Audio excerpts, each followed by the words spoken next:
Catherine, tinularan ang ginawa ni Kim.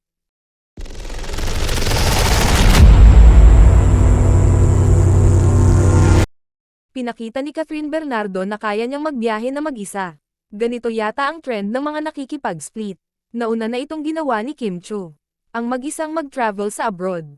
At ngayon, si Catherine naman pagkatapos ng breakup nila ni Daniel Padilla. Nanood siya ng concert ni Taylor Swift sa Melbourne at nakipag-reunion sa mga kaibigan. Aniya sa kanyang post, "Let's start with day 1, shall we? Pick 1, first time to travel alone. Pick 2, look who picked me up from the airport. I missed you, DSN.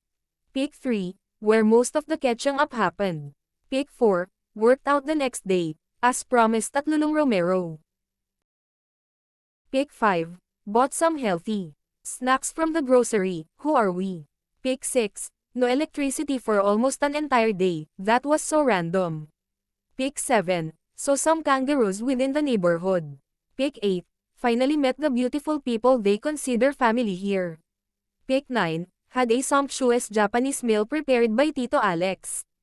Pick 10, he gave each one of us a rose for Valentine's Day. Kasama niya sa mga lakad ang BFF niyang vlogger na si Aris De Santos na nag-post naman ng "Life in Melbourne with my best friend at Bernardo Cat Surreal. My Melb fam and best friend have officially met."